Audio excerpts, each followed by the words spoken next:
Moving forward, but we're on Friday now. We have FAU, a 4-point road favorite at Charlotte. That's an interesting line, and I'll talk about why here in a minute. This game carries a lovely over-under of 41 points.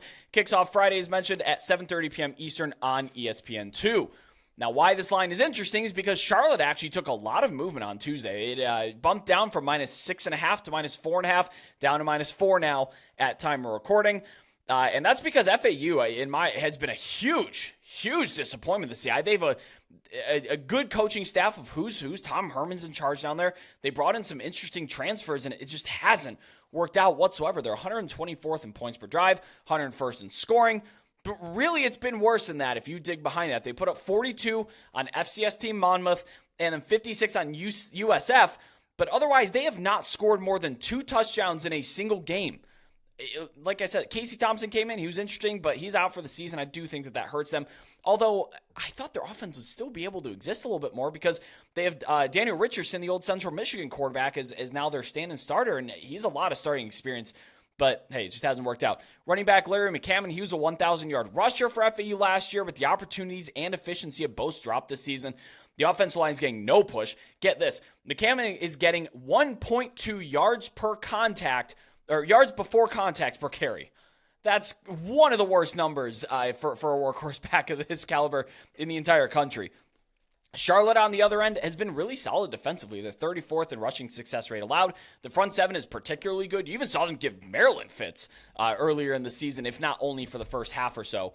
They have 4 Power 5 transfers in that unit, and that's going to help you a little bit when you have Arkansas, or Alabama, Ole Miss, and Michigan caliber, and Georgia Tech caliber players in your front seven going up against the rest of the American. But Charlotte has absolutely no offense to speak of. We're talking 126 in points per quality possession. That is second worst in points per drive, 125th in pace. I mean, it's like they're not even trying.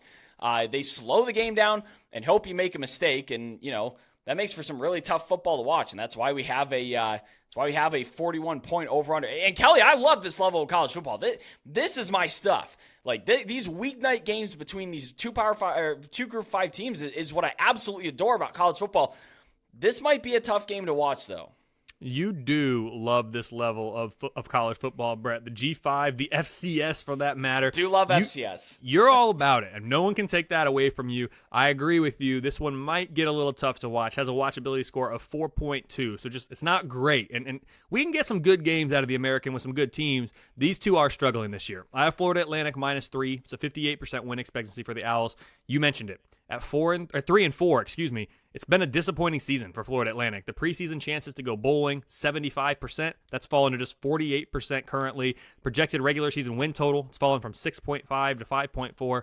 Currently, FAU's number 93 overall in my power ratings. They have the number 81 defense, number 108 offense. Again, you got Tom Herman there. Like even if you don't have the players that you want or that you need to do things, you would think just from like a coaching advantage, from a schematic advantage standpoint in the American, they would have that, and it just hasn't panned out that way. Charlotte's coming off a somewhat surprising win at East Carolina last week that helped the 49ers season really get back on track, at least relative to my preseason realistic expectations. Charlotte's current power rating, -11.8. It's actually a season best. Their defense rank is number 84, but the offense is a season low, number 129. You mentioned it, right? It's really bad on the offensive side of the ball, bottom 4 in all of FBS.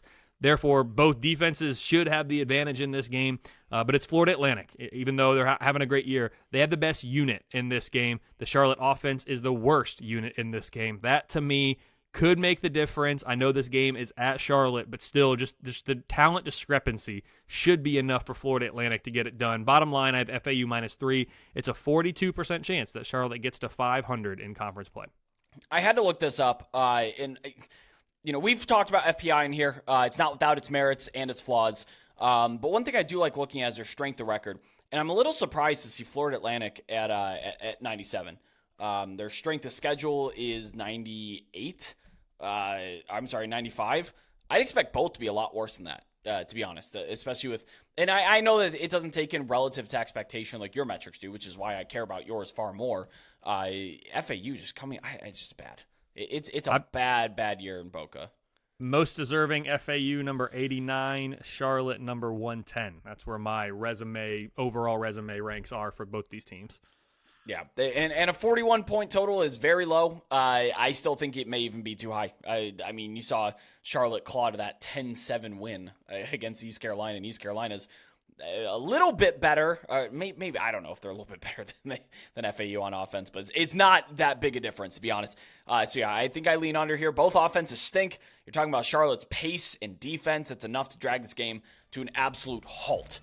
So that's the way that I lean on that one.